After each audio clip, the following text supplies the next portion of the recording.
नाही, सावित्रीबाई फुल्यांचं स्मारक हे आमच्यासाठी प्रेरणास्थान आहे, ऊर्जा शक्ती आहे आणि या ठिकाणी येऊन ऊर्जा घेऊन तव्या दमानं काम करायची प्रेरणा इथून मिळते. आणि आपण सगळ्यांना बघितलं असेल की ही समाजव्यवस्था घडवण्यामध्ये, समाजव्यवस्था बदलवण्यामध्ये आणि आज जो क्रांतिकारी बदल आज भारतामध्ये दिसतो आपण, ते आपण सगळेजण बघताय की आज स्त्री शिक्षणाचा विषय असेल, महिला आज पुरुषांच्या बरोबरीने समाजामध्ये काम करत आहेत आणि प्रत्येक क्षेत्रामध्ये महिला नवनवीन क्षेत्रामध्ये पुढे जाऊन यश प्राप्त करत आहेत.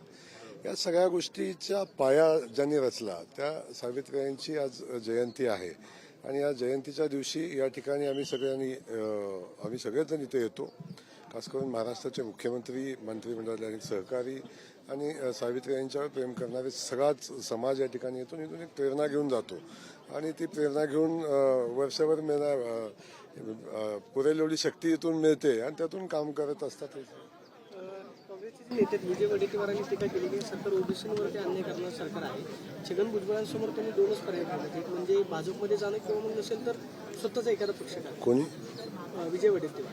आपण सावित्रीबाईंच्या जयंतीच्या निमित्ताने इथं आलेलो आहे. वडेट्टीवार काय म्हणतात तो आजच्या पवित्र दिनी त्यांचं नाव घेऊन इथं चर्चा होणं अपेक्षित नाही.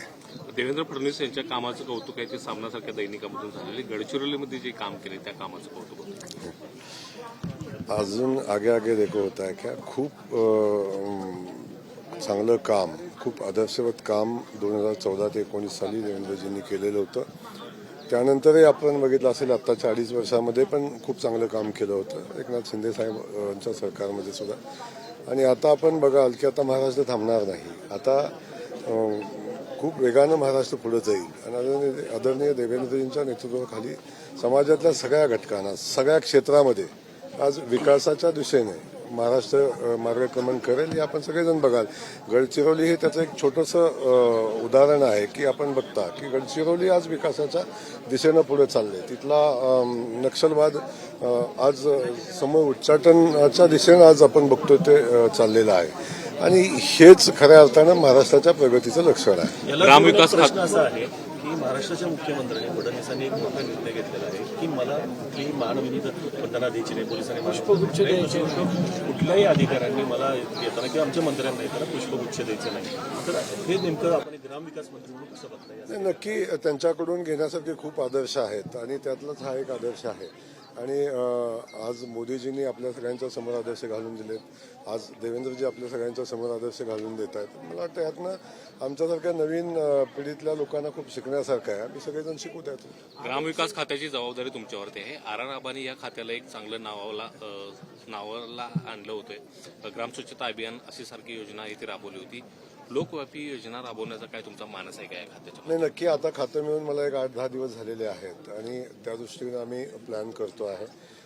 बाकी खूप काही गोष्टीचं नियोजन करायला अख्ख्या महाराष्ट्राचा विचार करायला लागेल. महाराष्ट्रातले सगळे इनपुट घ्यायला लागतील आणि एक नव्यानं काही योजना आणता येते का, आदरणीय मुख्यमंत्री महोदयांच्या किंवा पक्षाच्या माझ्या श्रेष्ठींच्या माझ्याकडून खूप मोठ्या अपेक्षा आहेत, जनतेच्या खूप मोठ्या अपेक्षा आहेत. त्या सगळ्या अपेक्षा पूर्तीच्या दिशेनं काय करता येईल याचा एक रोडमॅप तयार करून पुढे जायचा प्रयत्न करू.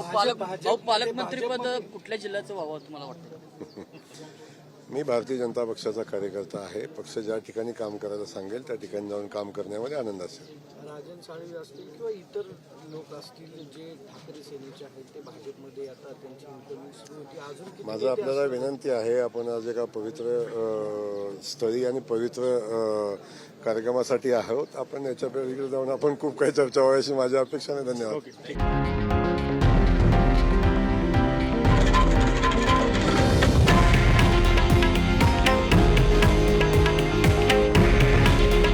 हे आहे देशातील नंबर 1 न्यूज नेटवर्क आणि आपण पाहत आहात TV9 मराठी. काळजी तुमची, हित महाराष्ट्राचं.